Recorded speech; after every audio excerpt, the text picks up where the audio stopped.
auditoriją. Dar niekada manęs niekas taip nebuvo pristatę kaip ligonio ir priklausomo žmogaus. Kaip sergančio ir nuo kažko tai priklausomo iš tikrųjų. Tai didžiulė atsakomybė. Jeigu aš buvau pristatytas kaip priklausantis nuo reformacijos, tai tarsi turėčiau tikrai perteikti, kas yra ta reformacija. Iš tikrųjų, pagrindinė auditorija šiandien čia yra jaunimas.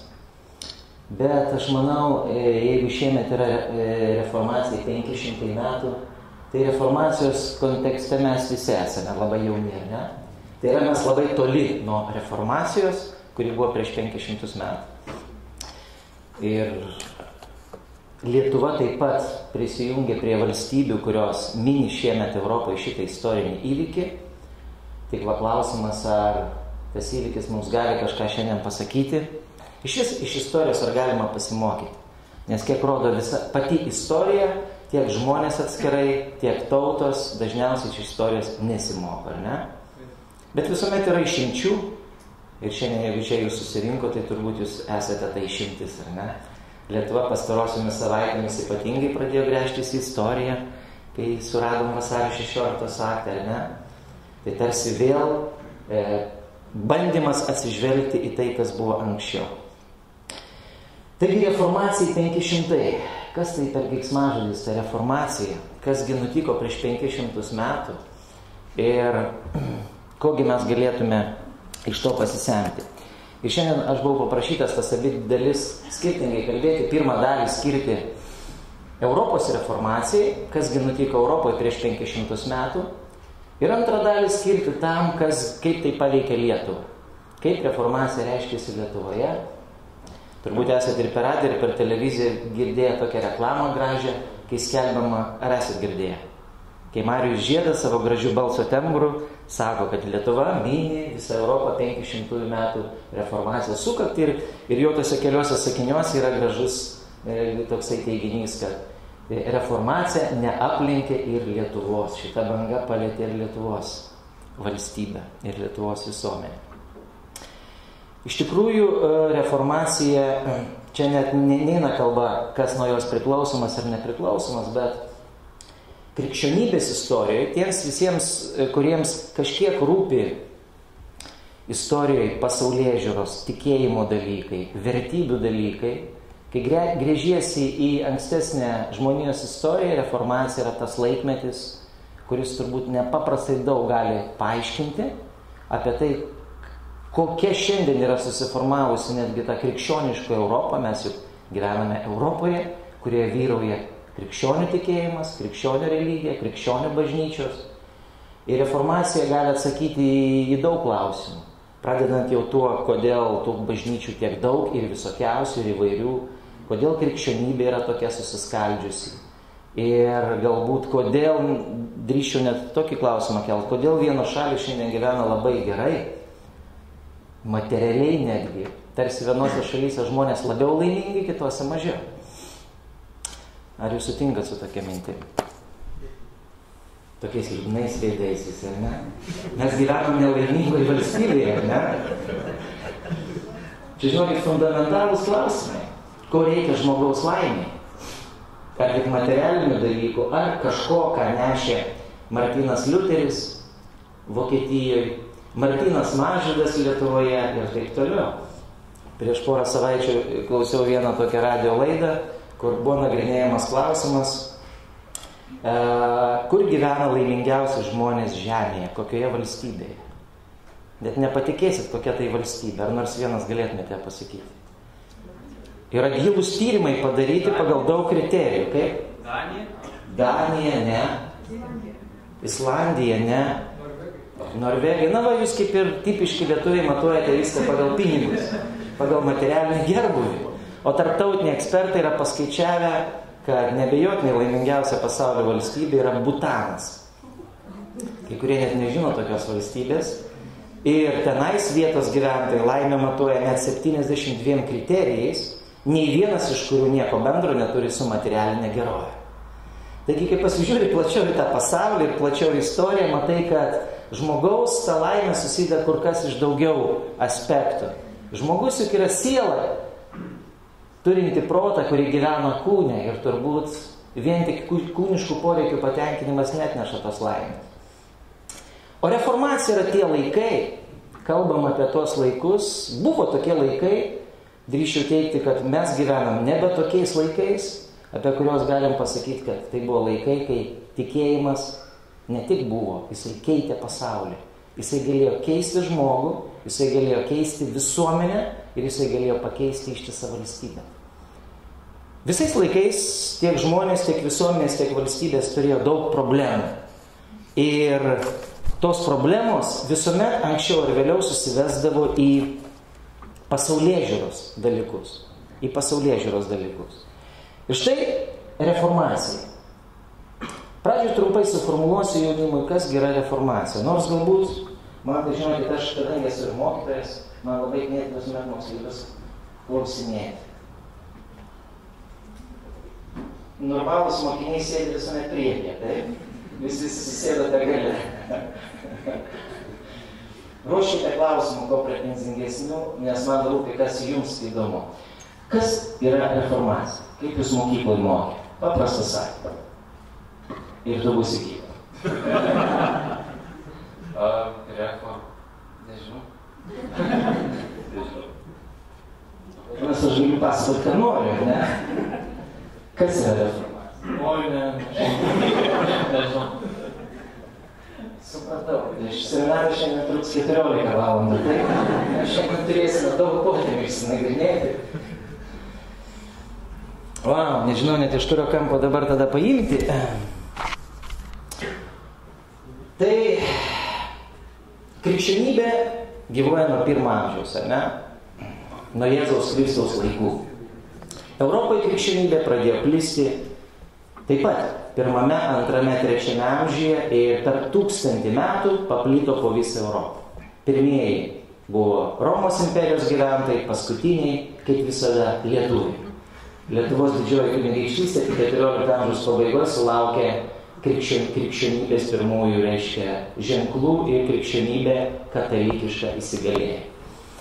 Bet štai ta krikščionybė, kuri buvo Europoje, arba ta katalikiška, o mums gyvenantiems Lietuvoje labai nesunku suvokti, kas yra ta katalikiška krikščionybė, esant daug kur susidūrę su ją.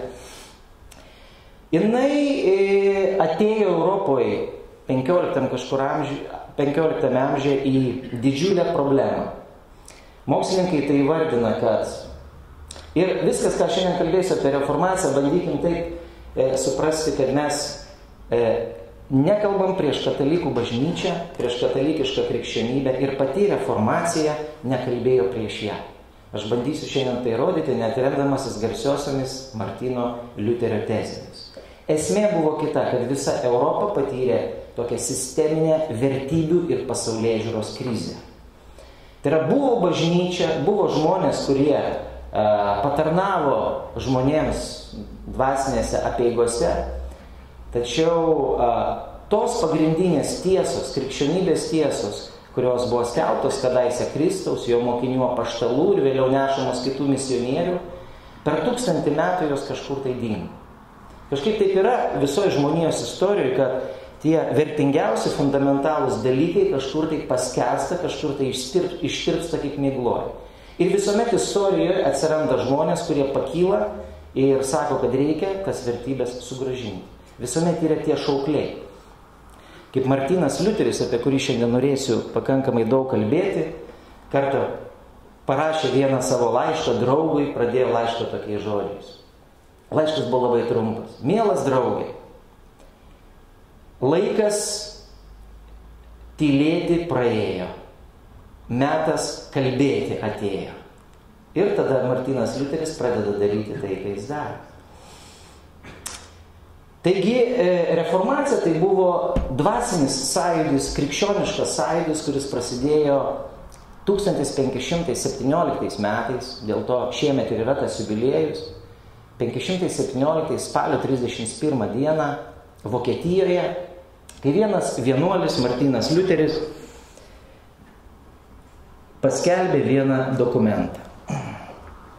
Nežinau, ar jo veidas jums matosi. Tai yra istorinis veikėjas, kuris laikomas šito dvasinio judėjimo pradininku.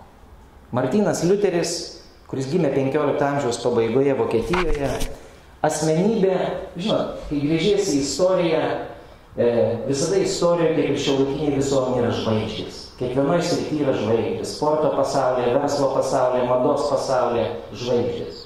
Krikščionybės istorijoje čia yra žvaigždžių žvaigždė. Vien kalbėti apie jį kaip apie istorinį veikėją, tai apie jokį žmogų krikščionybės istorijoje nėra parašyta daugiau knygų, straipsnių ir keltą diskusijų nei apie šitą veikėją. Yra netgi taip sakoma, kad nuo Jėzaus Kristaus laikų niekas nepaveikė krikščioniškos Europos ir krikščionijos, kaip štai šitas paprastas vienuolis. Ir jo įvaizdis buvo, jis tiek prirašė tekstų, dar būdamas gyvas, kad jo rinkiniai raštai iki šiol nėra visi išleisti. Maždaug 150 tomų yra išleista Vokietijoje. O jis gyveno laikais, kai nei jokių laptopų nieko nebuvo. Vien fiziškai prirašyti tiek tekstų buvo labai sudėtinga. Žmogus, kurį vokiečiai vadino vienu didžiausių patriotų. Žmogus, kurio idėjas net naciai ir Hitleris buvo pasiėmę tarpukario Vokietijoje, iš jo raštų ištraukė ir bandė kai kurias idėjas pritaikyti savo. Žmogus, kurio niekaip negalėjo sustabdyti, ta bažnyčia, kuri turėjo visą valdžią tuometinėje Europoje, tai yra katalikų bažnyčia. Garsusis vokiečių poetas Johanas Wolfgangas Goethe yra taip yra pasakęs. Liuteris buvo visai neblogas žmogus, panašiai kaip ir Jėzus Kristus. Tik viena bėda, kad abu jie nebuvo egzistuojančios tvarkos draugai. Tai buvo žmonės einantis savo kartoje prieš srovę. Labiausiai man patinkanti metafora yra vieno amerikiečių istoriko, aš ją dažnai miniu, kai kalbu apie reformaciją. Noriu išryškinti, kokio tai kalibro figūra. Bet nepamirštant visuomet, kad tai yra toks pats žmogus, kaip tu ir aš. Pasakymas yra toks, kad 16 amžiaus pradžioje, 15 pabaigoje, 16 amžiaus pradžioje buvo labai 3 ryškus europiečiai. Tai buvo Mikalojus Kopernikas, Kristupas Kolumbas ir Martynas Liuteris. Ir lyginant juos yra taip sakoma, kad, ką čia apie juos pasakyti? Kristupas Kolumbas praplėtė viso pasaulio ribas, horizontus, atrado Ameriką, geografinis pasaulėvaizdis europiečių išsiplėtė nerealiai. Mikalojus Kopernikas praplėtė visatos ribas. Pirmasis įrodė, kad visatos centras yra Saulė, ne Žemė.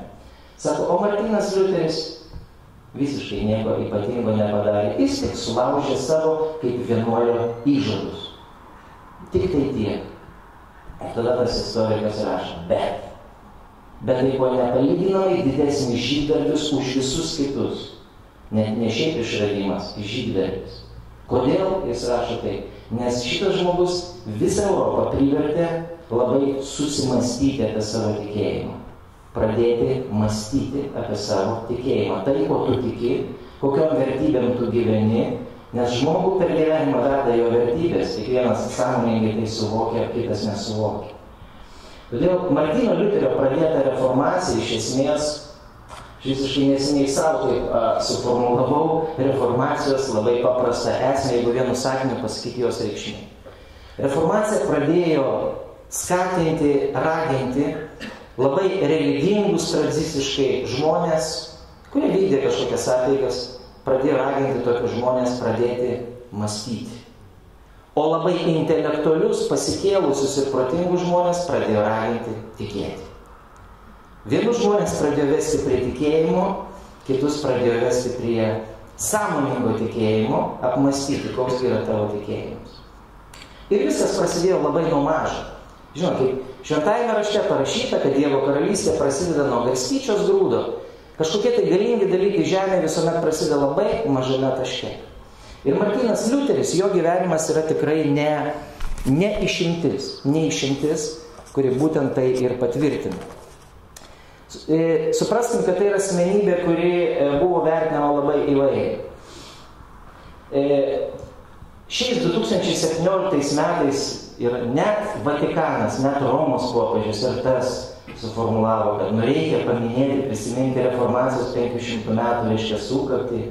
Ir netgi su Švedijos liuteronais pasirašė bendrą deklaraciją, kad reiks prisiminti. Bet kai įsigrįži istoriją, supranti, kad tai buvo žmogus, kurį katalikų bažnyčia labiausiai norėjo sunaikinti. Tai buvo žmogus, kuris nei vieno nepalikdavo abejingų. Kaip apie jį dar du jo amžininkai dominikonų vienuoliai, o dominikonai buvo tie vienuoliai, kurie viduramžiais vadovavo inkvizicijos teismams, tokie turbūt jums girdėti, tie, kurie persekiojo eretikus, kitatikus ir degino žmonės ant laužų. Tai štai kalbasi du dominikonai, yra užrašytas jų pokalbis. Jie kalbasi apie šitą vokietuką. Ir vienas sako, na, Liuterio tekstai, Liuterio pamokslai yra nerealūs. Jie pilni išminties, labai gilūs, man jie nepaprastai patinka. Dominikonas, kuris žavisi Liuterio, kitas jam sako, o aš labai norėčiau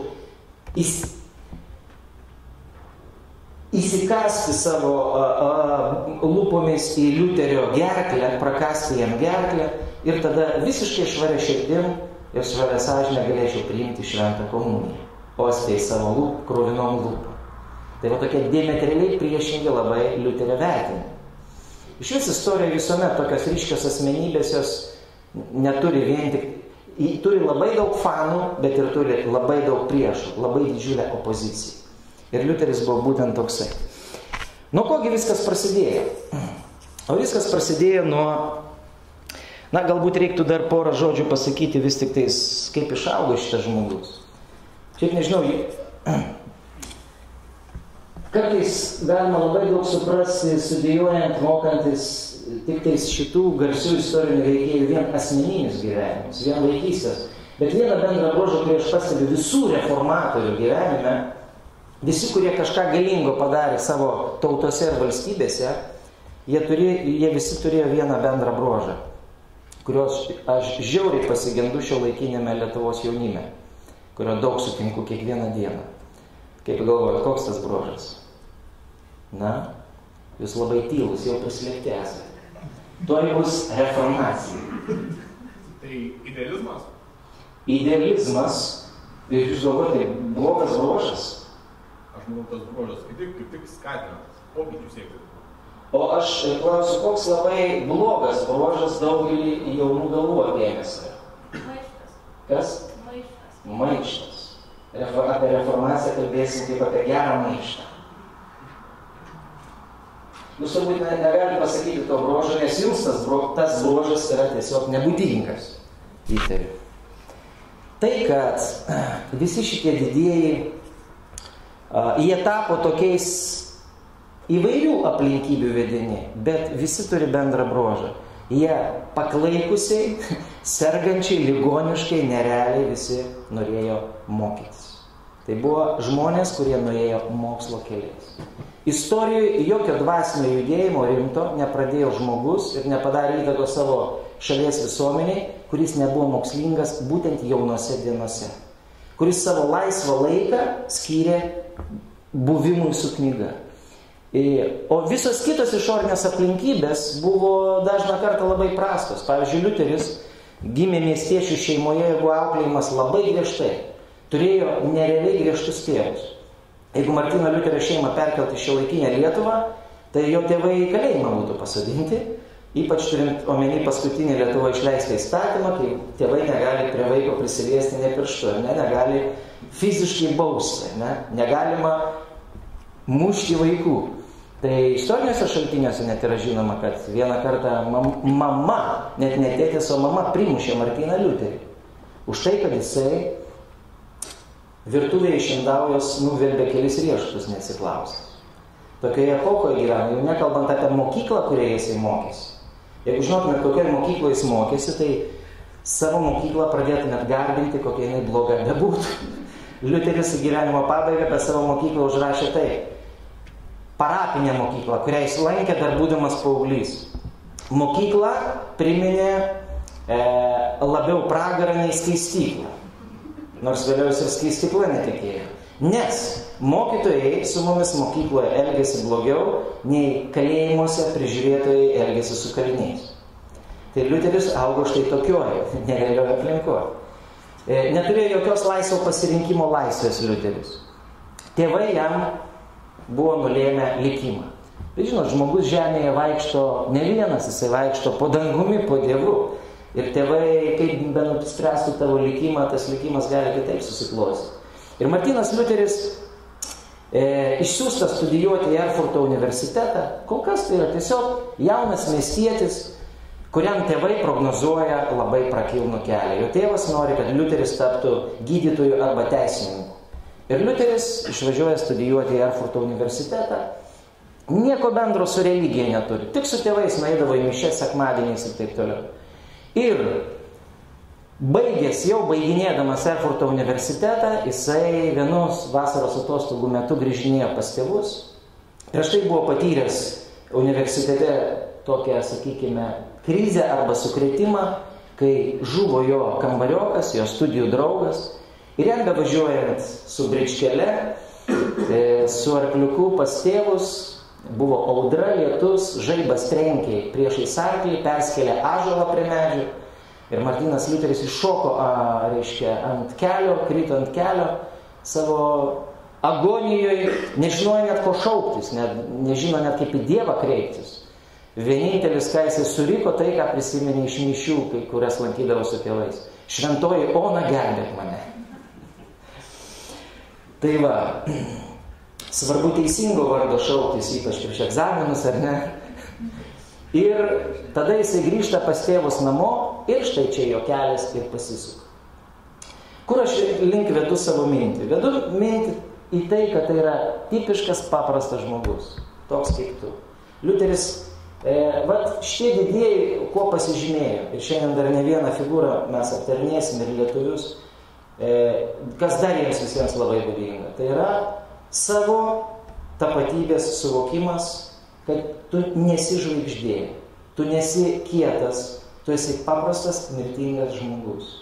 Liuteris į gyvenimo pabaigą taip užrašė, sako, kad aš visą gyvenimą būčiau tylėjęs, nieko nebūčiau daręs ir nebūčiau čia sakęs, būčiau ramus kaip pelytė. Bet kadangi niekas kitas nekalba, tai man teko imtis šitos žinios. Jau net kalbant apie kitus reformatorius, kurie norėdavo, kad jų net kapo niekas nerastų, jų niekas negarbintų, nes jie yra tik tai žmonės. Ir Liuteris grįžęs namo, tėvams pareiškė, kad jisai nebebus to, ko jie norėjo, kad būtų. Čia yra dar vienas dalykas, kuris labai svarbus kiekvieno, ypač jauno žmogaus gyvenime, tai tas ieškojimų kelias. Tai buvo ieškojimo žmogus. Jis buvo tuo metu savo gyvenimo tokioje dienoje, kai jis nežino, ką daryti. Jis tiesiog ieško. Jis nesupranta, kas yra tiesa, kur yra pagrindinės vertybės, kokios profesijos keliu man eiti, kaip išvis gyventi. Ir tais laikais vienintelė tokia rami užuovėja, kur galėjo žmogus rasti savo laiko ir, aplinkybių tuo užsiminėti, be abejo, buvo tik vienuolynai. Be abejo, neišsigąskit, mano paskaita neves raginti jūs stoti į vienuolyną. Nežinot, po 10-15 metų, jeigu... Kažkada tuo metu Europoje tai buvo masinė institucija. Šiandien dažnas jaunas žmogus renkasi tai, kas populiaru, madinga, kad kiti tai suprastų. Tai tais laikais, jeigu paskaita būtų 16 amžiui, visa paskaita būtų raginimas stoti į vienuolyną. Palikti tėvą ir motiną, palikti vienuolynui turtus ir eiti į vienuolyną. Vyrų ir moterų vienuolynai buvo sausakimši, ant šlagas, buvo garbė tapti vienuoliu. Šiandien neraginčiau to daryti vien dėl psichologinių priežasčių, nes įsivaizduokit, po 15 metų ateinate į klasės susitikimą, susirenka buvę jūsų klasiokai, vienas koks nors Seimo narys sėdi, biznesmenas koks nors sėdi, garsus profesorius ir jūs ateinate su vienuolio abitu. Spėkit, kaip į jūs pasižiūrėti. Nieko blogo gal nepasakytų, bet be abejo taip. Kalbėtųsi koridorius, nepasisekė jam gyvenime, ar ne? Nenuskylo kažkaip, negerai susidėliojo jo gyvenimo kelias. Kiekviena epocha visuomenė turi savo įvaizdžius vertybės, kurios kartais jos yra keistai iškreiptos. Ir norint eiti prieš srovę, būti to protestantų, kodėl tokius kaip Liuteris, kas juos pavadino protestantais? Ne jie patys, Liuteris, Kalvinas ir kiti, katalikų bažnyčia jos pavadino protestuojančiais prieš esamą nusistovėjusią tvarką. O kas kur kada parašė, kad dauguma yra teisi? Istorijoje milijonai pavyzdžių, kurie parodo, kad mažuma gali būti teisi. Kai Liuteris stovės prieš 300 kardinolų ir kunigaikščių Wormso Reichstage, vienas amžininkas užrašys. Ar gali tai būti, kad vienas žmogus teisus, o visas krikščionių pasaulis klysta. Ar gali tai būti? Istorija rodo, kad tai būti gali. Ir štai Liuteris pareiškė tėvam, kad jis išeina į vienuolyną. Faktiškai ne tai, kad nokautuoja, paralyžiuoja tėvus. Tėvas išsižada jo kaip sūnaus. Tikra biblinė istorija vos ne, ar ne? Kaip Kristus savo mokiniams pirmiems sakydavo, palik savo tėvą ir motiną, ateik ir sek paskui mane. Nors Liuteris šitoje gyvenimo akimirkoje, jis dar nieko neišmano apie Dievą. Jis gyvenime Bibliją matė tik vieną kartą, šventąjį raštą. Erfurto universitete, kaip studentas studijuodamas, trumpai ją pavartė lotynų kalboje. Lotynų ir hebrajų kalbas puikiausiai išmoko ir graikų kalbas, kad galėtų Bibliją skaityti originale. Tėvas jau įsižadėjo, bet žinot, kaip su tais tėvais būna. Praeina kuris laikas, tėvaigi nori, kad jų vaikai taptų kažkuo tai. Žinot, kai žiūri krikščionybės istoriją, matai tokias tendencijas. Dangus visada nori, kad žmogus taptų kažkuo. Dangus turi savo planus. Tėvai savo vaikams irgi turi savo planus.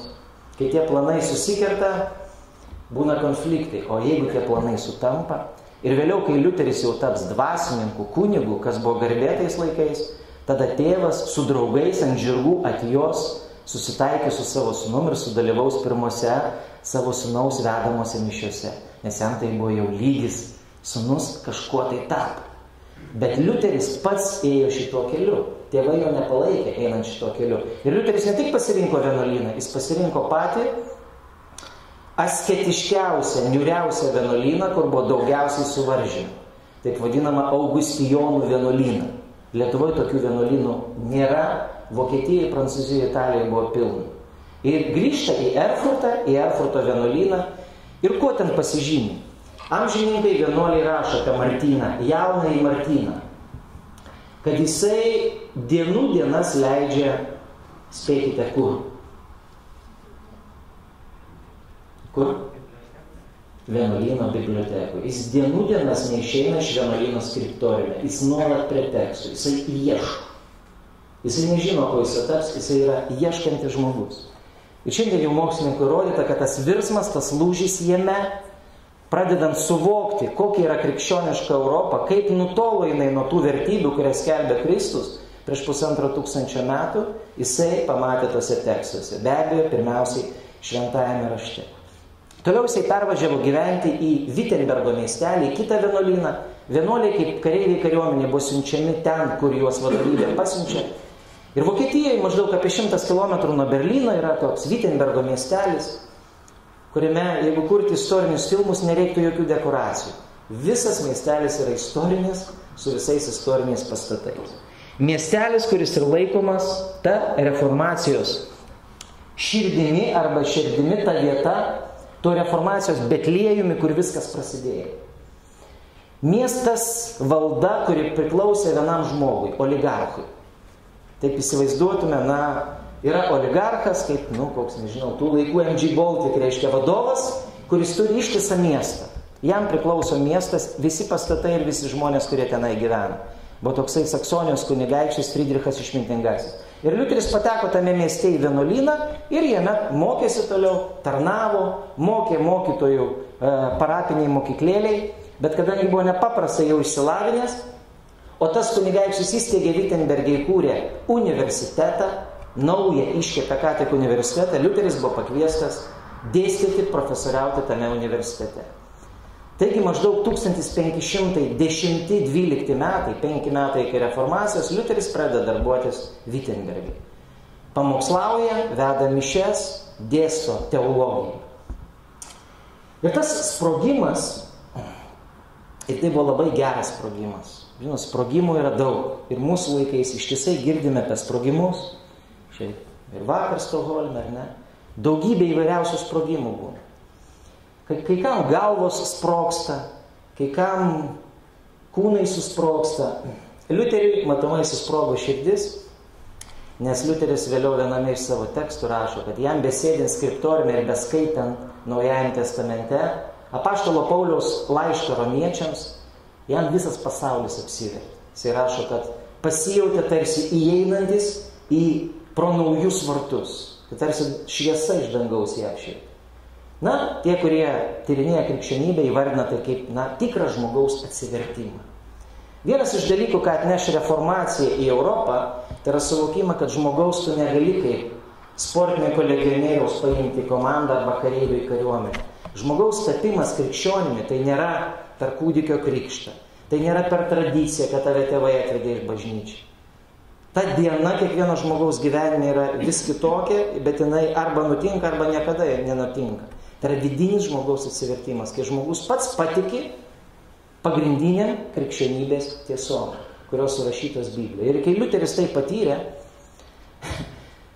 jis patyrė vidinį šoką, vidinį virsmą, ir jisai suprato, kad viskas, daugybė dalykų, kuriuos jisai skaitė, kurių buvo mokomas, jie nelabai teisingi. Esat kada gyvenime tai patyrė, kad staiga aiškiai pamatot, kad viskas, ką jums kalbėjo, yra melas, tai yra netiesa. Ką tada norisi daryti? Supratau, jūs niekada su melu nesusidūrėte, ar ne? Ar susidūrėte kada su melu?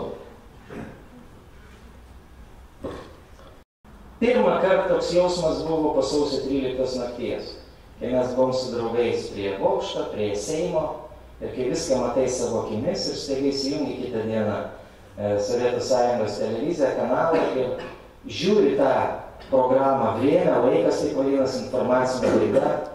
Ta pačią programą, kurią žiūrėjai iki tol beveik 20 metų, tikėjai kiekvienu informacijos žodžiu, ir staiga girdi tekstą, kuriame absoliučiai viskas meluojama. Tu ką tik matai savo akimis ir staiga oficialus kanalas tau viską meluoja.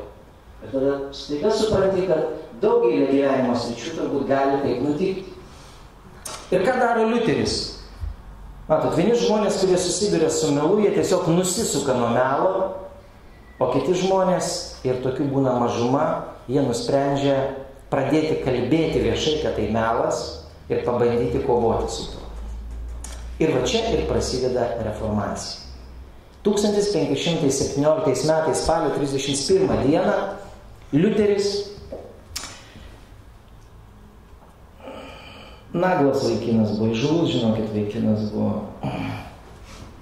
ant Vitenbergo pilies bažnyčios durų, bažnyčios, kurioje dirbo, pamokslavo, žodžiu, ant savo darbo durų pakabino, tos durys tik tais laikais buvo medinės, šiais laikais ta bažnyčia išlikusi, tik tais durys yra padarytos metalinės, bet juose vokiečiai išgraviravo visus tos 95 sakinius, kurios paskelbė Liuteris.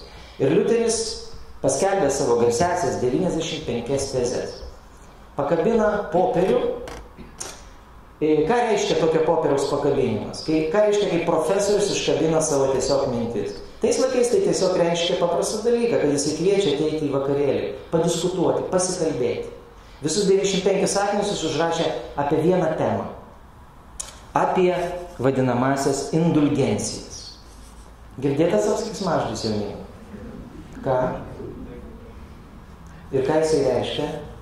Nuodėmė atleidimą už pinigus. Nuodėmė atleidimą už pinigus. Jis aktualus šiandien? Pinigai aktualūs. Nuodėmė atleidimas juk neaktualus, ar ne? O reiktų sukeisti šitas dvi vietas. Kad pinigai taptų neaktualūs, o nuodėmė atleidimas aktualus. 95 sakinius pakabina. Bet nuo ko jisai pradeda tos sakinius? Viena iš gražiausių vietų. Šiaip šituo tekstu prasideda reformacija. Va čia yra tas degtukas, kuris išsprogdina visą, pradeda sprogdinti krikščionišką Europą. Nuo šitų jo tezių, tuoj mes prieisim prie tų tezių turinio esminių dalykų, bet per 2 savaitės Liuterio tezės paplito po visus Europos universitetus, jam pačiam nežinant. Jo neatsiklausus kažkas išvertė jo tezes į kitas kalbas ir atspausdino jo neatsiklausus. Įsivaizduojat, jūsų tekstą kažkas jums neatsiklausus, pažeidžiant autorinės teisės, atspausdino ir išplatino. Kaip? Jo, nuhakino, ar ne? Bet matot, Liuteris dėl to nepergyveno. Kai Liuteris po kelių metų pradės rašyti knygas, jisai taps labiausiai norimu spausdinti autoriumi. Bet gyvenime jis galėjo milijardus susikrauti, kaip kokia Hario Poterio autorė. Milijardus tais laikais, nes atsirado knygų spausdinimo technika.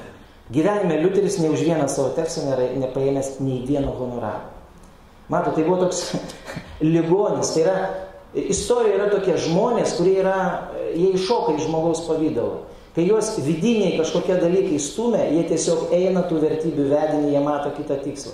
Jų nedomina išoriniai dalykai. Romos popiežius tuometinis Leonas X apie Martyną Liuterį pasakys tokią frazę.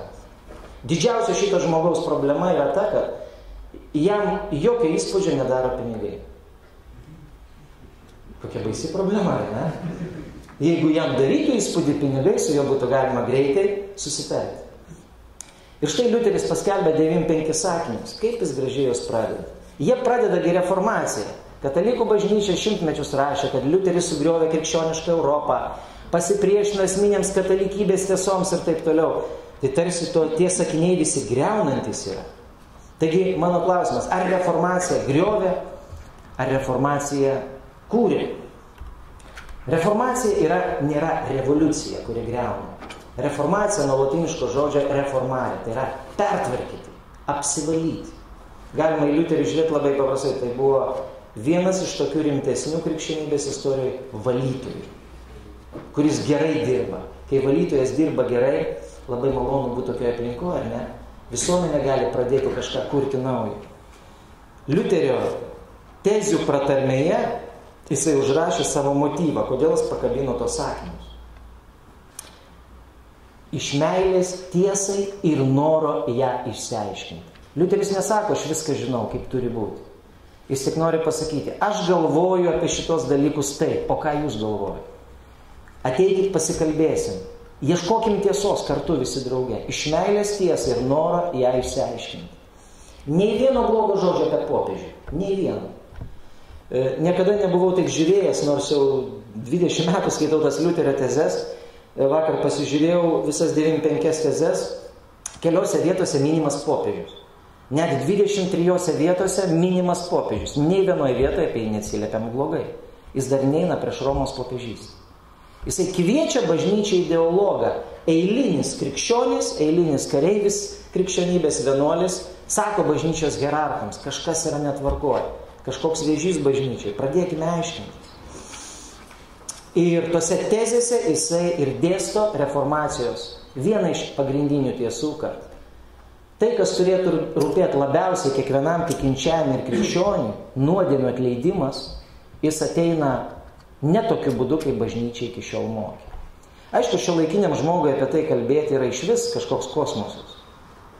Ar jums yra kalbėję kas nors mokykloje apie nuodėmių atleidimo svarbą? Čia yra iš viso beprotybė, ne? Kaip gali kalbėti apie nuodėmių atleidimo būtinybę, kai visiems žodis nuodėmė nieko nebereiškia, ne? Nieko jis nebesako.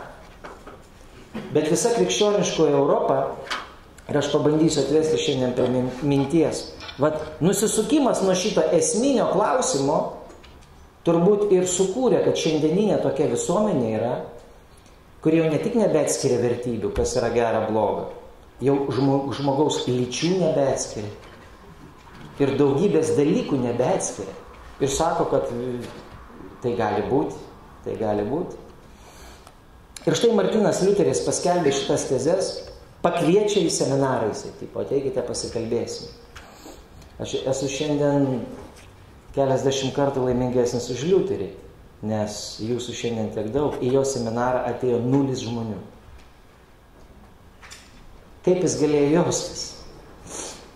Netėjo niekas. Kodėl niekas netėjo? Todėl, kad jisai pajudino klausimus, už kuriuos viešai pasikalbėjus, tais laikais buvo deginama ant laužo. Mums sunku suvokti, mes gyvenam laikais pluralistiniai, laisvoj, tolerantiškoj visuomenė, žmogaus teisės ir taip toliau, pažiūrų, nuomonių, sąžinės laisvė. Tais laikais to nebuvo. Liuteris gyvena labai griežtoj represyvioj Europoje, kur kiekviena tavo mintis gaudama, jeigu tu ne taip kažką suformuluoji, tu esi iškart kviečiamas pasiaiškinti. Ir Liuteris buvo pradėtas bažnyčios hierarchų kviesti ir pasiaiškinti. Nepamirškim, kad jis yra vienuolis. Jis yra vienuolis. Kokia yra pirmoji jo tezė? Aš manau, jisai ją sudėjo visą krikščionybės esmę. Jisai sako taip. Mūsų viešpats ir mokytojas Jėzus Kristus, sakydamas atgailaukite, norėjo. Kogi norėjo Jėzus Kristus anot Martyno Liuterio?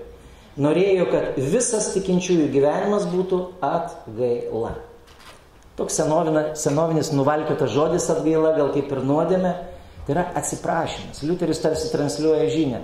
Žmogus niekada normaliai gerai nesijaus, niekada jam nesiseks ir niekada jis neišpildys to, ką dangus skyrė žmogui, jeigu jisai nesuvoks, kad jam kiekvieną dieną verta pasakyti žodį atsiprašau kažkam. Pirmiausiai dangui, kad kiekvienas žmogus kiekvieną dieną daro daugybę nesąmonių. Pradedant minčių pasauliu, baigiant veiksmų pasauliu. O visi, kurie kūrė krikščioniškąją Europą, autentiškai remdamiesi šventuoju raštu, mokė šitos tiesos. 31 tezė. Nuostabiai tiktų 2017 metų visuomenė. Jisai sako, kaip retai kas iš tiesų atgailauja, taip retai kas iš tiesų nusiperka atleidimą. Taip įvyksta retų rečiausiai. Mūsų laikais atleidimo nieks nebeperka, bet tikrai retai kas iš tikrųjų atgailauja. Iš tiesų, kiekvieną dieną atranda savo už ką atgailauti. Žmogus kiekvieną dieną daugiau atranda už ką pykti, piktintis, pasaulis visas kaltas ir taip toliau. Aplinka kalta. Biblijos pagrindinė žinia, reformacijos žinia, kad aplinka niekada nėra kalta. Aplinka gali būti klystanti, bloga, bet jinai niekada nekalta. Viskas prasideda žmogaus viduje. Ir Martynas Liuteris pradeda skleisti štai šitą reformacijos žinią. Pagrindinis visas jo gyvenimo klausimas Martyno Liuterio tai buvo, kaip sutaikinti žmogų su Dievu. Vat tie visi mokslininkai didieji, kurie yra daug rašę apie reformaciją, jie formuluoja labai paprastai, ką padarė reformacija, ko nesugebėjo padaryti katalikų bažnyčia Europoje. Kad reformacija pagaliau priartino Dievą prie žmogaus, žmogų prie Dievo, nes reformacija atrado tą grandį, kuris jungia žmogų ir Dievą žemėje.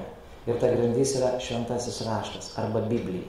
Kai nėra tos grandies, yra atotrūkis milžiniškas. Bedugnė tiesiog tarp Dievo, jeigu jo žmogus tiki, kad Dievas yra, ir tarp pačio žmogaus. Ir Liuteris labai siekia išsiaiškinti, tai kaipgi žmogui įgyti tą Dievo malonę. Ir jisai su kiekviena diena pradėjo rašyti jau tekstus. Čia pradžioje buvo tik 95 sakiniai, jis pradėjo rašyti knygas. Jos buvo pakankamai didžiulės apimties ir pradėjo rašyti jau įvairiais klausimais. Ir iškart buvo pradėtas persekioti. Pats Liuteris apie save yra pasakęs tokią gražią frazę, kuri labai puikiai apibūdina jo laikyseną. Jisai rašė taip. Jie, apie tą bažnyčią, kurios dalimis pats buvo, jie nori prikalti mane prie dangaus. Visai neblogai, kai kažkas nori tave prikalti prie dangaus. Danguje. Jie nori prikalti mane prie dangaus kaip nejudančią žvaigždę. Bet aš esu planeta skriejanti netaisyklinga orbita. Netaisyklinga orbita. Kai tu nežinai visų atsakymų, tu nežinai, kur link pakryps tavo gyvenimas, kokią naują dvasinę tiesą pamatysi, kokius naujus pasirinkimus darysi ir taip toliau. Liuteris, vienas iš pirmųjų Europoje, pradėjo kalti žmonėms labai įdomią tiesą, kuri tais laikais buvo ne vertybė, nesąmonė, šiais laikais yra pripažinta vertybė visose konstitucijose. Kad iš žmogaus galima reikalauti bet ko, išskyrus tikėjimo. Tu negali priversti žmogaus kažkaip tikėti, tu negali reikalauti iš jo kažkaip tikėti, tai yra tik sąžinės reikalas. Ar skaito jaunimas mokykloje Lietuvos Respublikos konstituciją? Skaitote pilietiškumo pagrindus ar panašiai? Taip. Vienas balsas sako skaito. Kiti neskaito. Nes yra dvi Biblijos. Viena Biblija yra šventas raštas, kita Biblija yra konstitucija, valstybės Biblija. Ir valstybės Biblijoje netgi yra parašyta frazė, kad Lietuvos Respublikos piliečiai turi, kiekvienas Lietuvos Respublikos pilietis turi sąžinės ir tikėjimo laisvę. Žinot, kad turi tokią laisvę? O kodėl parašytas žodelis ir? Sąžinės ir tikėjimo. Galėtumėt man atsakyti? Galbūt Čia jau prasidėjo konkursas, jau atėjo prasidėjo. tas žmogus, kuris netiki, jis vis tiek turi sąžinę, tik jo vertybės yra kitokios, nepakina. Kaip jo, bet to žmogaus pamatas nėra Biblija. Jūs turbūt išmoko vienų 10 turit mokyklą, taip? Aš įtariu. Tobulas atsakymas. 18 amžiaus protestantai Anglijoje suvokė, kad kai tu netikinčiam žmogui, yra daugybė žmonių, kurie netiki jokių dievų, ir tai yra jų teisė. Kai tu netikinčiam žmogui sakai, aš tau suteikiu, arba valstybė tau suteikia tikėjimo laisvę. Tai jam yra įžeidimas. Kaip tu gali suteikti laisvę žmogui kažkame, ko jis visai netiki? Dėl to dėl netikinčių žmonių yra taip sugalvota. Sąžinės laisvė yra religijos laisvės sinonimas, bet kad neišeisti žmonių to žodžiu tikėjimas arba religija ir panašiai. Ir reformacija pirmoji 16 amžiuje iškelia sąžinės arba tikėjimo laisvės klausimą. Kad niekas dėl tikėjimo negali būti persekiojamas. Žmogus turi turėti laisvą pasirinkimą, kaip jam tikėti. Niekas negali versti žmogaus kažkaip tai tikėti. Liuteris šitą temą 1520 metais parašė labai garsą knygą, kuri pavadino taip, apie krikščionių laisvę. Apie krikščionių laisvę. Ir jisai įrodinėjo, pusėje knygos įrodinėjo, kad krikščionis kiekvienas turi laisvą valią, ir pusėje knygos įrodinėjo, kad jis neturi laisvos valios. Žmogus yra sudėtinga būtybė. Ir jisai skyrė išorinį žmogų, viskas, kas yra žmogaus išorė, ten, kur jis gyvena, ir žmogaus viduje. Taigi, aš nekalbėsiu apie tą knygą, jūs ją įsigykite, susiraskite ir pamatysite, kad jūs ir laisvas žmogus esate, ir nelaisvas, bet vidinis žmogaus pasaulis ir yra tas, kuriame žmogus turi pasirinkimo laisvę. Ir štai Liuteris, kai pradeda tai Vokietijoje,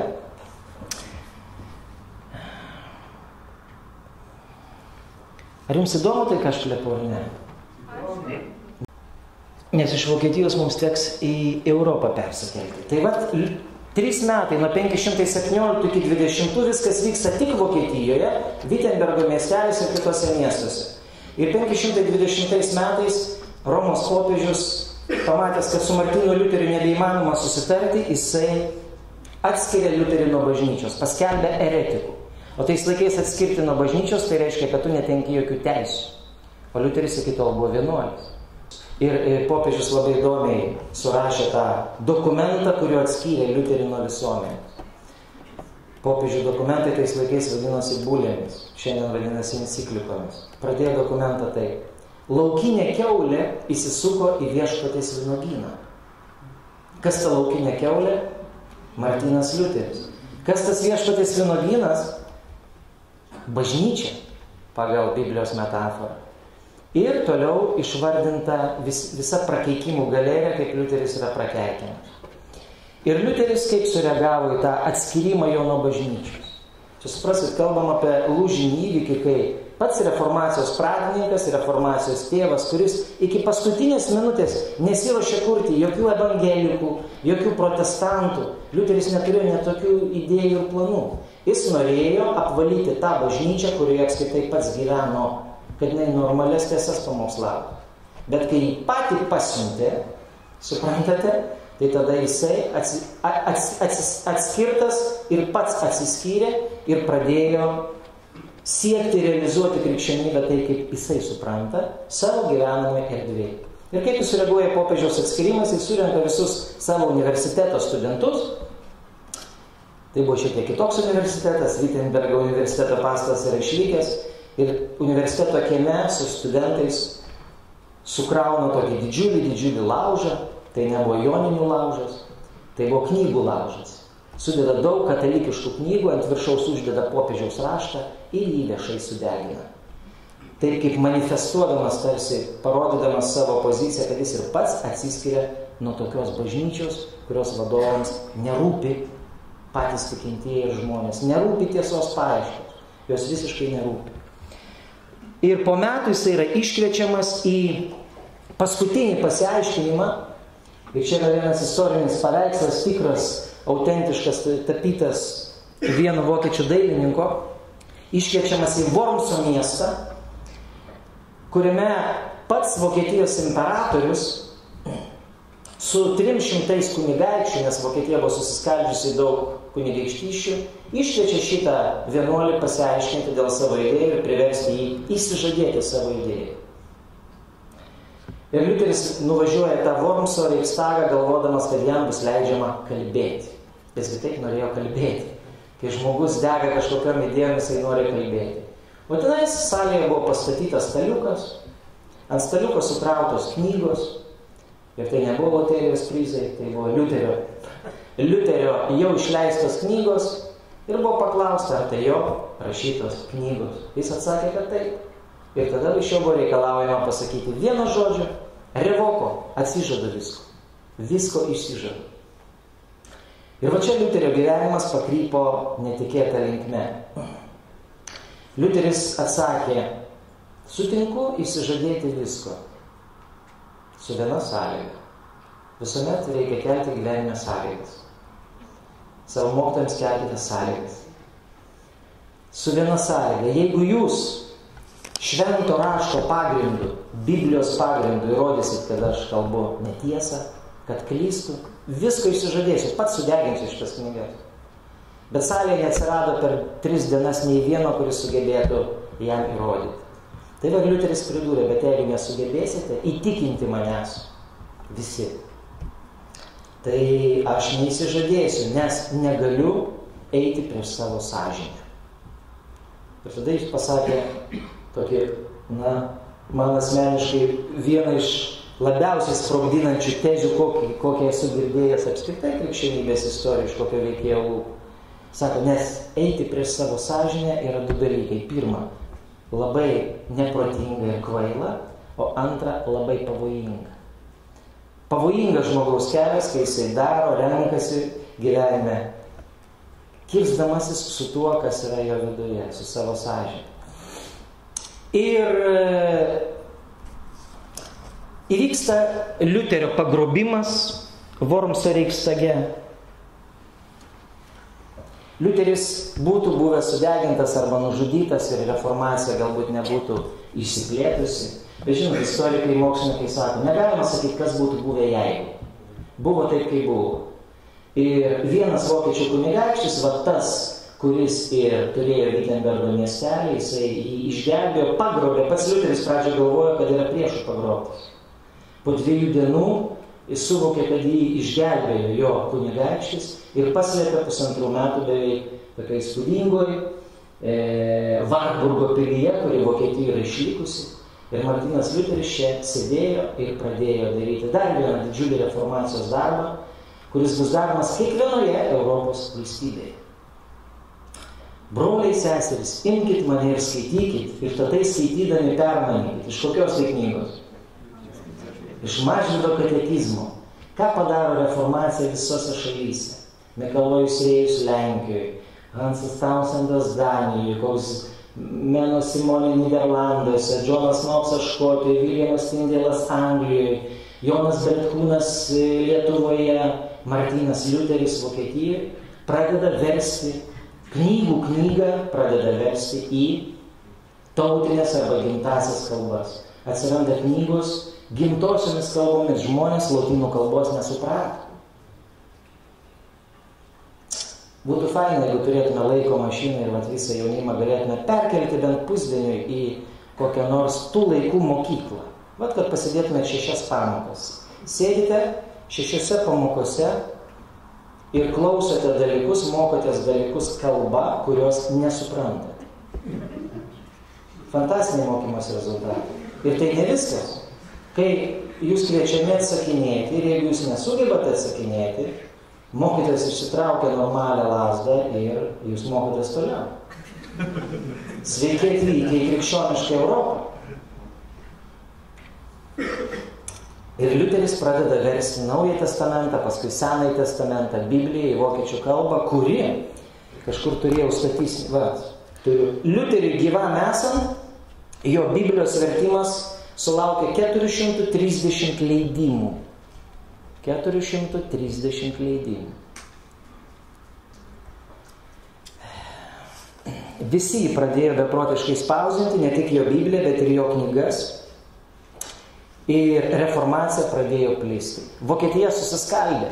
Dalis žmonių pradėjo sekti Liuterio mokymu, dalis liko prie katalikiško mokymo. Ir po visą Vokietiją pradėjo ne tik plisti tos idėjos, bet pradėjo vykti religinis karas. Žmonėms taip, netgi aš tą karą suprantu. Kartais netgi gerai, kai liejasi kraujas, jis gali kažką parodyti. Jis bent rodė, kad vokiečiams nevienodai. Vokiečiams nevienodai. Apie lietuvius nekartą esu taip girdėjęs iš įvairių užsieniečių, kad lietuviai tokia depresuota, abejinga tauta, abejinga, niekada nekelianti maištų, revoliucijų, streikų. Mes gyveni valstybė, ne? Ar okupantas ant mūsų jotų, ar valdžia ant mūsų jotų, mes vis tiek ramus. Mes nelabai, reiškia, maištaujame ir prieštaraujame.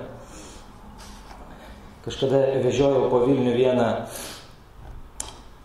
prancūzijos, reiškia, profesorių ir važiuojant, reiškia, vežu aš į Vilniaus centru ir jisai man taip sako rimtų veidų, tik paskui supratau, kad čia jo juodas humoras. Vežu šį per sostinę, noriu sostinę parodyti, jisai sako, o šitą mieste pas jūs turbūt nėra nei vieno universiteto. Aš taip žiūriu, kaip jis taip įžeidinėja Lietuvą, kaip šalis be universitetų. Sako, nėra turbūt universiteto, nes nėra visai jaunimo akademinio, nėra studentijos. Aš toliau nesuprantu, sakau, kodėl jūs taip sakote? Nors tada jau savo juoką pasakė. Nes nematau gatvėse apverstų sudegintų kioskų, sudegintų automobilių nematau. Ir taip toliau. Normaliuose valstybėse, kur rimtas jaunimas, Prancūzijoje, Italijoje, ten jeigu kyla sąjūdis, tu matai, kad ten jaunimas tikrai yra. Jisai reaguoja. Tai va, lietuvių gyvenimo būdė kažkaip kitaip. Ir vokiečiai, kurie visuomet pasižymėjo santūrumu, 16 amžiaus proga tiesiog. Vokietijoje prasidėjo 30 metų karas. Tarp liuteronų arba Liuterio pasekėjų ir tarp katalikų vyko realūs karai, kuriuose žuvo daugybė žmonių. Ir tie karai pasibaigė 1555 metais, kai be kariaujančios pusės tie liuteronai kunigaikščiai ir katalikai kunigaikščiai pagaliau susėdo už bendro stalo ir nusprendė, kad nebeliekime kraujo dėl religijos, nustatykime vieną taisyklę ir išspręsime ginčą. Cujus regio, ejus religio. Kieno valdžia, to ir tikėjimas. Jeigu kunigaikštis yra katalikas, visi žmonės turi rinktis katalikų tikėjimą. Jeigu protestantas, protestantą. Ir aišku, galima svarstyti, ar tai buvo teisingas pasirinkimas. Teisingas bent tiek, kad liovėsi būt liejamas kraujas dėl religijos. Bet visa istorija parodė, kad kai valdžia pati ima spręsti religijos klausimus, tai nėra teisingas kelias. Ir šiandien vienas iš demokratijos principų yra koks. Bažnyčia turi būti atskirta nuo valstybės, o ir švietimo sistema nuo bažnyčios. Bet bažnyčia ir valstybė yra du skirtingi institutai. O Liuteris toliau darbavosi savo, reiškia, Wittenberge ir pradėjo oponuoti beveik visoms esminėms katalikiškoms dogmoms.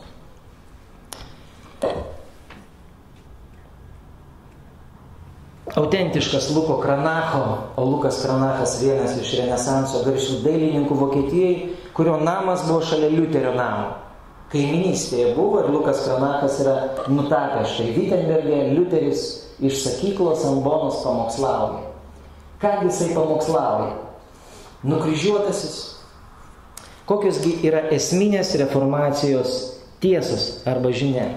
Čia yra kaip formulė, kaip reformacijos enciklopedinis tiesų pateikimas. Išmetus bet kurį teiginį nebėra reformacijos. Tai yra tik kažkokios žmogiškos filosofijos. Tuo pačiu tai yra atsakymas į klausimą, kuogi reformacija ir protestantai skiriasi nuo katalikybės. Reformacijos principai, sola scriptura, tai yra tik tais raštas. Tik tais šventas raštas, tik tais Biblija yra krikščioniško tikėjimo autoritetas ir šaltinis. Ne Biblija yra tikėjimo autoritetas, o tik Biblija. Reformacija yra labai radikali krikščionybė. Ką reiškia tik Biblija? Kas šiandien nutiko su Biblija? Aš visuomet Visuomet klausiu tą klausimą jaunimus. Pakelkite rankas, kurie savo gyvenime bent kartą perskaitėte visą šventą raštą nuo iki. 2 žmonės. Pakelkite rankas, kurie gyvenime bent laikėte rankose Bibliją. Jau didžiulis pasiekimas. Bet skaitė tik tais 2 žmonės. Vienoje prestižinėje gimnazijoje, kurioje dirbu, kai paklausiau, 12-okų, tai nepakilo nei viena ranka. Klasė stipri, labai intelektuali. Žmogus 18 metų baigė mokyklą, išeina į platų gyvenimo kelią, bet niekada net rankoje nelaikė knygos. Knygos, dėl kurios daugybė žmonių istorijoje paaukodavo savo šeimas, degdavo ant laužų, skirdavo visą laiką, kad tą knygą atnešti žmonėms, nuo kurių katalikų bažnyčia slėpė šitą knygą, neleido jos skaityti, sakė, kad žmogus gali netaip išsiaiškinti, slėpė šitą knygą, kaip aštrūs daiktai slėpiami nuo mažų vaikų. O reformacija išneša šitą knygą į dienos šviesą, tada ją atsiverčia, pamato antrą bėdą, kad jinai yra nesuprantama kalba, lotyniškai, labai netiksliai išversta, tada protestantai pradeda iš hebrajų ir graikų kalbų nerealiai tiksliai versti. Kodėl mūsų tie lietuvaičiai, Mažvydas, ypač Abraomas Kulvietis, bet po pertraukos apie juos kalbėsim, jie paliko visą savo jaunystę ir atsidėję užsidarė tik tai tų senųjų kalbų studijoms. Ir apie Abraomą Kulvietį vienas jo draugas, jo laidotuvių pamokslę pasakys, Kulvietis hebrajų ir graikų kalbą išmoko ne blogiau negu savo mamos kalbą, tai yra lietuvių kalbą. Kam kažkokiam bajorui iš Kulvos vidurio Lietuvoje reikalinga sumauta hebrajų ir graikų kalba, kurios tu niekur negalėsi naudoti savo gyvenimą, nes jam rūpi, bet dėl vieno dalyko, net ir jeigu jis niekada netaps profesoriumi. Knygą šitą išversti ir atnešti savo tautiečiams, savo gentainiams, kurie neturi šitos knygos. Reformacija patikėjo, kad tai yra pagrindinė krikščionybės knyga, vienintelis šaltinis, o ne visa bažnyčios tradicija, nes katalikų bažnyčia viduramžių eigoje tiek pridėjo į bažnyčią visko, ko nėra iš tiesų Biblijoje.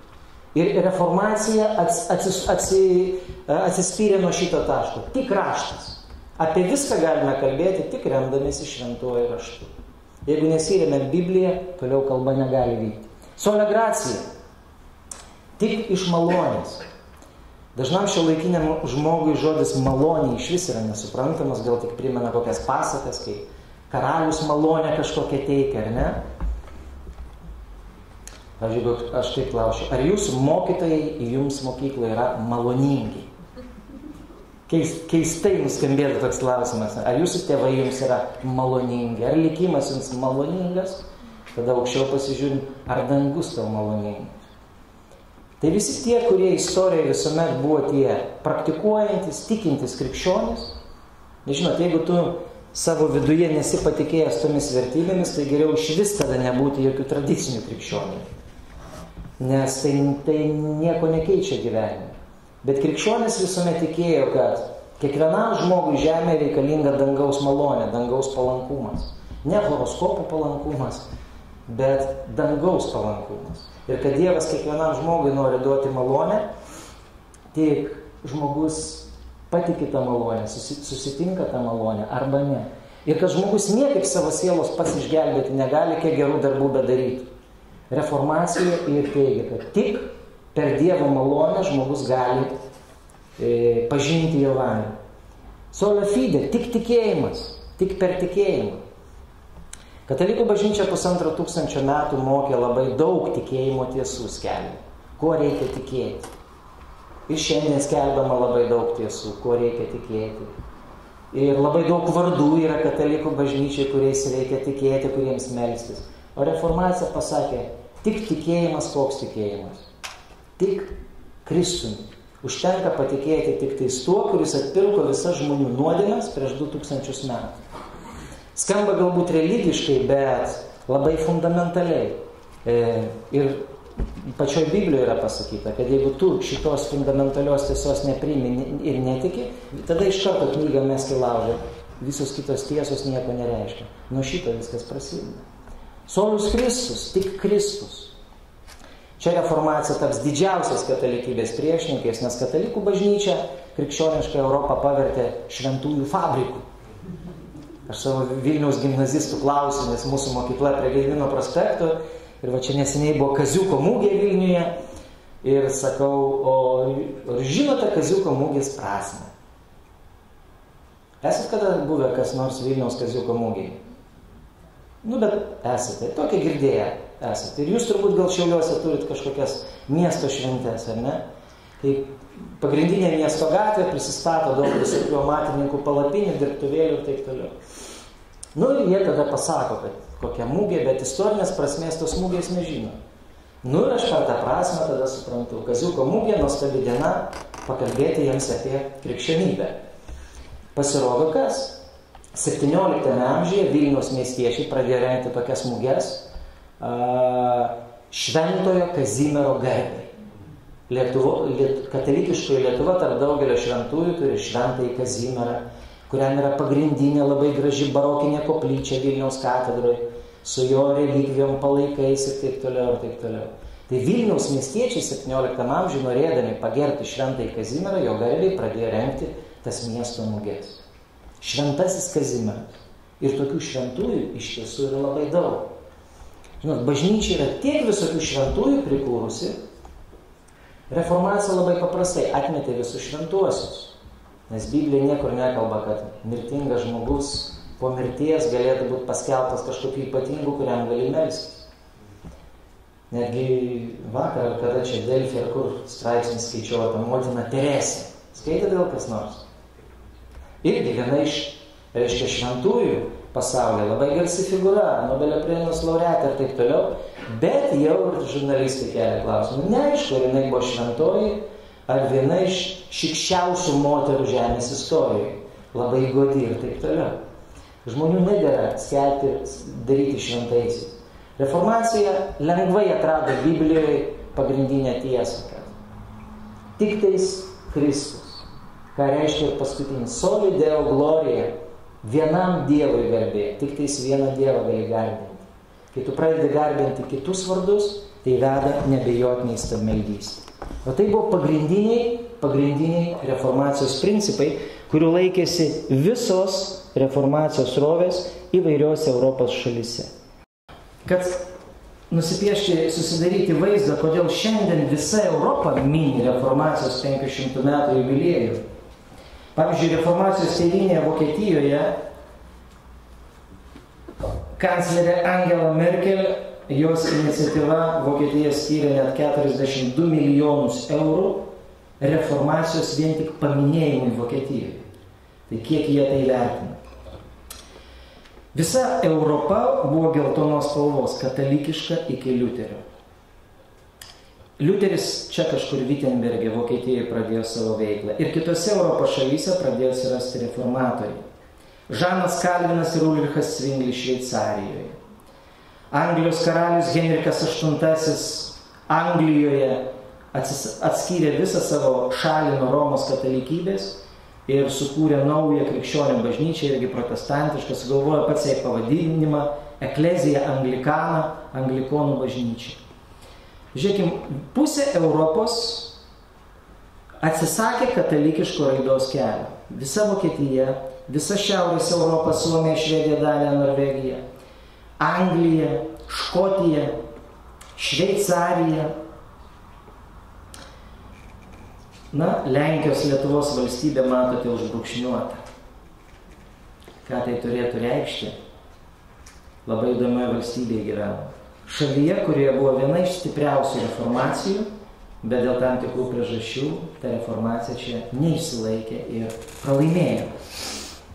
Taigi, per 16 amžiaus antrąją pusę būtent ir susidėliojo toks religinis Europos žemėlapis, koks ir šiandien yra. Šiandien dominuojančios krikščioniškos konfesijos arba judėjimai yra būtent tokie, kaip susiklosti 16 amžiui ir 17 amžiui. Ir Europa supranta tą savo paveldą ir tapatybę ir dėl to protestantiškos šalys šiandien ypač mini stipriai tą reformacijos jubiliejų. Palyginimui katalikiška Lietuva, čia irgi buvo stebuklas, kai Lietuvos Respublikos Seimas pernai priėmė nutarimą, kad ir Lietuvai reiktų paminėti reformaciją, Bet per daug Seimas turbūt neįsigilino į tą reformacijos dvasinį paveldą, bet bent prisiminė, kad Mažvydas ir Donelaitis buvo protestantai. Tai čia kažkaip nelygis būtų visai nepaminėti. Ir skyrė ten truputėlį apie 100 000 eurų. Tai nekalbam, kaip palygintume su kitomis valstybėmis. Dabar, bet reformacija kažkada tai baigėsi. 17 amžiaus viduryje reformacija kaip judėjimas Europai baigėsi ir ten, kur laimėjo, tokie kaip Liuteris, Kalvinas, tos šalis tapo tiesiog protestantiškom, bet kaip judėjimas tai baigėsi. Nors ne vienas žymus reformatorius mėgdavo sakyti tokią frazę. Eklezija semper reformanda. Bažnyčia visad turi reformuotis ir atsinaujinti. Ir taip sakydami, jie turi galvoje ne tai, kad tikėjimo tiesas turi esminės keisti. Fundamentalios pamatinės tikėjimo tiesos nesikeičia. Bet bažnyčia, sekdama savo laikmečio kultūrą, jinai gali ieškoti tam tikrų spalvų aspektų, kaip prakalbinti šiuolaikinį žmogų, kaip iki jo atnešti tą tiesą, kurią kadaise savo kalba Kristus kalbėjo apaštalams. Nes kiekvieno laikmečio kalba yra skirtinga. Jūs irgi, jeigu skaitytumėt Mažvydo tekstus, jūs mokykloje skaitom jau supaprastintą, sudabartintą kalbą, bet jeigu skaitytumėt 16 amžiaus tekstą, jūs nieko nesuprastumėt. Kokį nors Simoną Daukantą, pirmąjį Lietuvos istoriką, rašysi lietuviškai. Sileiskite jo Lietuvos istoriją internete. Jūs net 2 eilučių nesuprasite. Kalba labai senovinė, nors ir lietuviškai žemaitiška. Kiekviena epocha turi savo kultūrą, savo kontekstus, bet tos amžinos vertybės, amžinos tiesos, tikėtina, kad jos nesikeičia atskirose epochose. Dar norėčiau pirmoje dalyje pabandyti dar tokių aspektų pakalbėti. Yra, kokie yra reformacijos ženklai šiandieninėje Europoje. Ar būtų tai įdomu? Koks yra reformacijos paveldas šiuolaikinėje Europoje? Ką davė gero reformacija šiandienos visuomenė? Ir kai pamatysit, kad yra kai kurie palikimo ženklai, kuriuos jūs visi žinot, bet galbūt ne visada žinote, kad tai yra reformacijos sukurti autoriniai produktai. Pavyzdžiui, 18 amžiaus vienas anglų švietėjas, prancūzas Šarlis Montesquieu, mokiniai turėtumėte jį iš mokyklos žinoti, nes būtent jis sugalvojo arba išplėtojo Anglo Džono Loko teoriją apie valdžių padalijimą, kad valdžios turi būti atskirtos įstatymų leidžiamąją, vykdomą ir teisminę. Girdėjote tokią tezę, taip? Tai Montesquieu tai rašė. Ir prancūzas Montesquieu su didžiuliu pavydu apie savo kaimynus anglus, štai kokį sakinį užrašė 18 amžiuje. Kaimynai anglai prasiveržė 3 srityse. Prekyboje, dievotume ir laisvėse.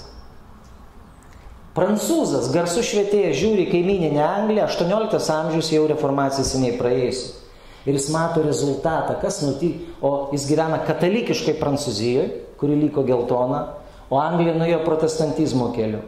Sako, anglai labai toli prasiveržė prekyboje, jų ekonomika labai pradėjo kilti ir dievotume bei laisvės. Dievotume bei laisvės. Žmogaus teisių tema, ištisas pasaulis. Kas pirmieji pradėjo kalbėti apie žmogaus ir piliečio teises? Protestantai. Mokykloje mes mokomės, kad pirmieji kas pasaulyje įteisino oficialiai žmogaus teisės, pamatinės. Ne prancūzai. Vat kai mes jūs mokytojai moko, ir aš saviškius taip mokykloje mokau, nes tokią pasaką reikia išmokti egzaminui, brandos egzaminui, tą istoriografinę dogmą. Didžioji prancūzų revoliucija, pirmoji konstitucija, antroji konstitucija Europoje ir taip toliau. Pirmoji tai amerikiečių. Amerikiečiai pirmieji tvirtino žmogaus teisės. JAV nepriklausomybės deklaraciją pasirašė 58 žmonės, 55 iš kurių buvo protestantai. Amerikiečiai, kurie sukūrė valstybę ant žmogaus teisų ir švietėjų idėjų, vieninteliai pasaulyje įsirašė į savo deklaraciją žodį Dievas arba kūrėjas. O prancūzai po 2 metų savo konstitucijai išmetė į šiukšlyną. Vertybės buvo ne tos. Nes nieko nekalbėjo apie Dievą ir išvis katalikybę uždraudė prancūzai per Jakobinų revoliuciją. O amerikonai rašė deklaracijų, kūrėjas, žodį kūrėjas iš didžiosios raidės sakinio viduryje, kūrėjas visus žmonės apdovanojo neatimamomis teisėmis ir laisvėmis. O paskui ir ant kiekvieno $1 banknoto užkalė sakinį, kurį nurašė nuo savo Amerikos revoliucijos vėliau. Ar ne? Ar tai atsitiktinumas, ar tai kažkoks pontas? Ne, vertybės kitos. Juk Ameriką kūrė iš Anglijos pabėgę protestantai, puritonai. Jie statė, kūrė pirmasis kolonijos, pradedant Virdžinijos koloniją.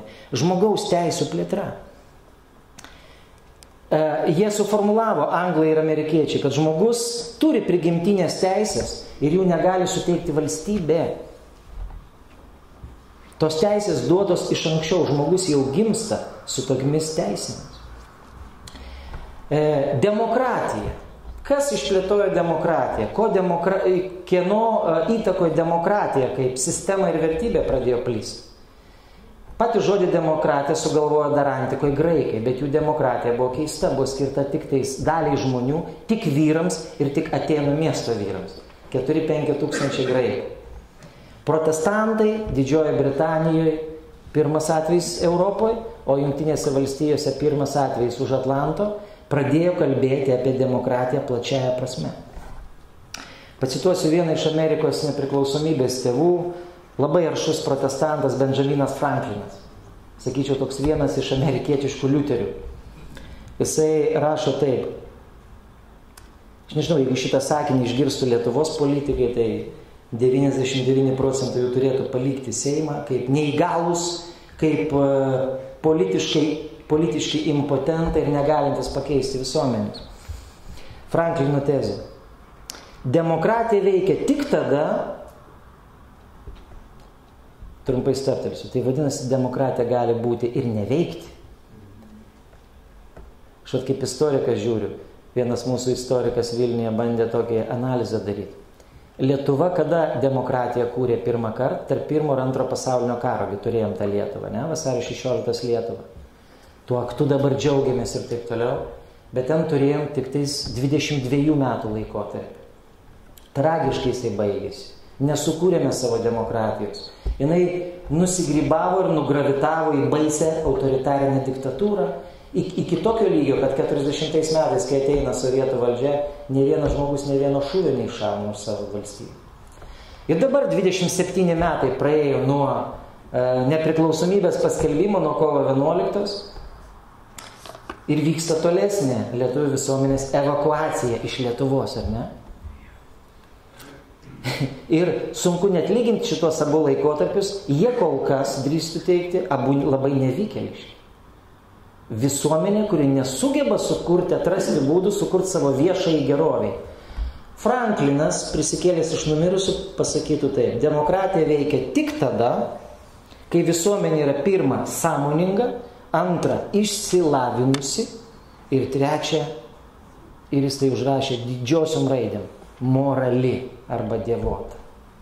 Jeigu nėra šitų parametrų, jis toliau vienoje vietoje kažkur rašo taip, kad netikinti arba nemorali tauta visuomet iš demokratijos padarys anarchiją. Viską sugadins. Prancūzų pavyzdys tai parodė 18 pabaigoje. Tai va, koks dar protestantizmo, pavyzdžiui, ženklas? Kodėl aš apie tas žmogaus laisvės kalbu? Kas pirmieji Europoje pradėjo kelti idėjas, kad negali būti nelaisvų žmonių? Visagi katalikiška Europa gyveno 1500 beveik metų baudžiavos sistemoje. Moksleiviams žodis baudžiava įsimintinas, ar ne? Kai 90% visų gyventojų buvo valstiečiai, kurie neturėjo asmens laisvės. Buvo priklausomi nuo tų, kurie turi žemę. Ir mes esame išmokyti mokykloje, pavyzdžiui, kad baudžiava panaikinta Lietuvoje kada? 1861. Taip, jūs tikrai 10-ką turite ir iš istorijos. Ne tik iš pilietinio ugdymo pagrindų. 1861. Tai 19 amžiaus antra pusė. Jeigu klausiu taip, spėkit iš vieno karto, kas pirmieji viešai pradėjo kelti idėjas, kad reikia naikinti baudžiavą ir paleisti valstiečius į laisvę? Jau 16 amžiai protestantai. Vokietijoje buvo toks Tomas Münceris, Lietuvoje buvo arijonų pamokslininkai, irgi protestantai, kurie sakė, negali tai būti, kad bažnyčiai sėdi visi lygus prieš Dievą, išeina iš bažnyčios, jau gatvėje nebelygus. Tu negali engti kito žmogaus. Tai yra, sakai, idėja, kuri bus įgyvendinta tik po 300-400 metų visų. Kaip sunku tokias idėjas palaikyti savo metų visuomenėje. Amerikos, tai jeigu Europos gėda buvo baudžiava, Amerikos istorijos gėda buvo vergyje, juodaodžių vergyje. Kas pirmieji stojo kovoti už vergijos panaikinimą? Šiaurinės valstijos Abraomu Lincolnu priešakyje. Juodukai vergai gavo laisvę Amerikoje, bet negavo lygių teisių su baltaisiais. Praeina dar 100 metų ir visiškai jau beveik pasiekus mūsų laikus, 20 amžiaus 7-ame dešimtmetyje, kas atsistoja prieš daugiatūkstantinius mitingus, reiškia vienas juodaodis, protestantų pastorius Martinas Liuteris, bet jau ne tas, o Martinas Liuteris Kingas, kuris kiekvieną savo kalbą pradeda fraze: aš turiu svajonę. Ar jūs turit svajonę?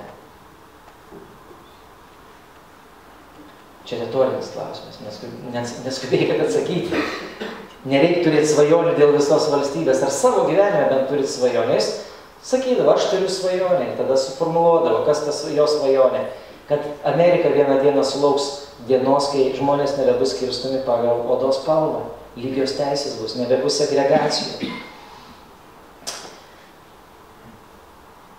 Taigi žmogaus teisių momentas.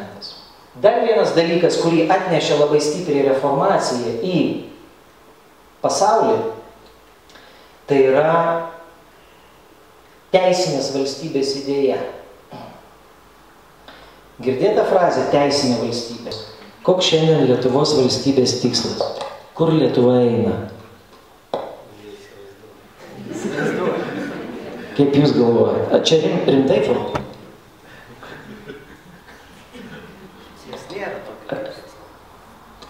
Čia labai rimti klausimai. 88-90 tikslas buvo labai aiškus. Atsiskirti nuo Sovietų Sąjungos, iškovot laisvę, apibrėžti valstybės, sukurti visus jos pagrindus. Tada sukūrėm pagrindus, valdžia suformulavo aiškiai naują tikslą. Įstoti į NATO ir Europos Sąjungą. Tada čiuk iki 2004 metų mes ėjome tą tikslą. O koks tikslas toliau? Nuo 2004 nėra jokių strateginių valstybės tikslų. Bet aš manau, valdžia pati nežino, kad konstitucijos pratarmėje tas tikslas yra suformuotas, reikia tik iškelti ir pradėti to siekti. Lietuvos konstitucijos, ant kurios mes šiandien gyvenam, pratarmėj, ten yra istorija aprašyta, bet paskutinė frazė yra, čia panašiai kaip Biblija, visa apie istoriją, tik paskutinė Biblijos knyga apie tai, kas bus dar kadaise. Tai ir ta paskutinė frazė, kad mes kūrėme, tai suprask, dar nesukūrėme, pilietinę visuomenę ir teisinę valstybę. Tai yra bandymas sukurti dalykus, kurių dar nėra. Kas yra pilietinė visuomenė? Ten, kur piliečiai yra labai aktyvūs. To dar nėra. O aš noriu atkreipti dėmesį, sustabdyti jūsų minties teisinę valstybę. Kas yra teisinė valstybė? 17 amžiuje buvo toks škotų mąstytojas, protestantų teologas Samuelis Rutherfordas. 17 amžius. Jisai parašė vieną knygą pavadinimu Lex Rex. 2 žodžiai. Lex Rex. Lex yra įstatymas arba teisė, Rex yra karalius arba valdovas. Jis rašo laikais, kai visi žmonės tikėjo, kad Rex yra Lex. Karalius yra įstatymas, valdžia yra Dievas. O jis parašė didžiulį teorinį veikalą, kur pradėjo žmonių mintis kreipti ir valdžiai rodyti, kad tikra viešoji gerovė gali. Dar vienas dalykas, kurį reformacija labai stipriai atneša į europiečių mentalitetą, tai yra, ir apie tai iš tikrųjų daug būtų galima kalbėti, bet aš galbūt per vieną lentelę pabandysiu tą savo mintį išrutulioti.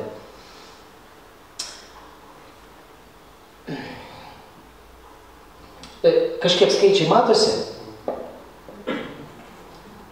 Aš irgi anksčiau skaitydavau, girdėdavau, kad žmonės taip buitiniai kalboj sako, ar čia sutapimas, atsitiktinumas, ar yra priežastis, kad protestantiškose šalyse žmonės gyvena gerai, pasiturinčiai, katalikiškose biški blogiau, pravoslaviškose dar blogiau, o nekrikščioniškose dar blogiau.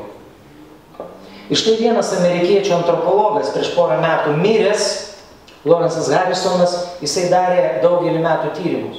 Jo yra paskaičiuoti duomenys. Pagal visas didžiasias dabarties religijas, protestantizmas, judaizmas, žydų religija, katalikybė, stačiatikybė ir islamas. Aišku, gyventojų skaičių ėmė ir taip toliau. Ir skaičiavo labai įdomius 3 parametrus. Pažiūrėkit, laisvės indeksas pagal tarptautinių organizacijų kriterijus, pajamos vienam asmeniui per metus ir korupcijos indeksas. Kokios šalys yra labiausiai korumpuotos, kokios ne. Tai akivaizdžiai matom, kokios šalys pirmauja. Čia imant visą pasaulį, ne tik tai Europą. Kur geriausias laisvės indeksas, tai 2,3 čia yra pats geriausias, protestantiškos šalys. Kur turtingiausiai gyvena žmonės, protestantiškose šalyse. Kur mažiausia korupcija, kyšininkavimas ir taip toliau, korupcijos indeksas mažiausias protestantiškose valstybėse. Tai yra rezultatas visų tų vertybių, kurias diegia protestantiškos bažnyčios per daugelį žmonių kartų. Ir šitos dalykus, pavyzdžiui, anglai jau 18 amžiui į tai pradėjo atkreipti dėmesį. Matot, mums net sunku suprasti, jų net mentalitetas yra kitoks. Visiškai nauja darbo etika, visiškai supratimas, kad dirbama yra ne tam, kad gyventi ir išgyventi, bet gyvenama tam, kad dirbti siekiant išpildyti tą pašaukimą, tą talentą, kurį tau Dievas davė šitoje žemėje. Todėl mums labai sunku, jeigu nuvažiuoji kur nors į Šveicariją ir žinai iš prisiskaitytų knygų, kad tai yra viena iš turtingiausių valstybių. Žmonės nerealiai turtingi. Bet kai tu žiūri, kaip jie paprastai apsirengia kukliai, kaip paprastai vidutiniškom mašinom važinėja ir taip toliau, supranti, kad viskas slypi mentalitete. Žmonės neprisirišę prie tų vertybių, kurios kaip rezultatas nuo reformacijos laikų teka. Kaip ir Skandinavijos šalis paimtume, kaip jūs pradėjot vardinti Norvegiją, Švedijos, kur žmonės laimingi, materialinė prasme, tai irgi yra rezultatas tos protestantiškos darbo etikos. Kai kurie autoriai nuo 19 amžiaus vokiečių sociologo Makso Weberio, daugelis jo turbūt nežino, buvo garsus sociologas, kuris parašė fundamentalią bestsellerinę knygą Protestantizmo etika ir kapitalizmo dvasia, kur įrodinėjo, kad rinkos ekonomika, verslumo dvasia, kapitalizmas gimė būtent paskatintas reformacijos ir protestantiško mąstymo. Nes reformacija sugrąžina žmogų iš kolūkinio tikėjimo į asmeninį, individualų. Žmogus pats tampa atsakingas, pats kiekvienas asmeniškai už savo gyvenimą. Tiek už savo vidinės vertybės, tiek už savo darbą, už savo pareigų vykdymą. Ir tai yra taip pat neabejotinai reformacijos nuopelnas. Dar vieną tokią įdomią statistiką esu suradęs, tik nespėjau daskaičiuoti iki mūsų dienų paskutinio dešimtmečio. Irgi nerealus dalykas. Nobelio premijų konfiguracija. Kokių tautų žmonės yra gavę Nobelio premijas, tai mes žinom. Bet va čia yra paskaičiavimas pagal tikėjimą, pagal religiją, bet ne tų Nobelio premijos laureatų, bet šalių, kurių aplinkoje išaugo. Tai yra, kokio tikėjimo aplinka išaugina mokslingiausius žmonės, nuveikusius daugiausia žmonijai, išradimų daugiausiai padaryti. Tai va čia, jeigu pasižiūrėti, tai labai akivaizdžiai. Pagal gyventojų skaičių, protestantai ir judaizmas ir žydai. Taigi augimas judėjiškoje aplinkoje, lavinimasis judėjiškoje aplinkoje ir lavinimasis protestantiškoje aplinkoje išugdo mokslingus žmonės, mokslingiausius, jeigu nori. Ir mes tik su pavydu galim žiūrėti tokią lentelę, Lietuva, kuri neturi nei vieno Nobelio premijos laureato niekada. Ne? Tai va tokie yra pagrindiniai reformacijos ženklai Europoje.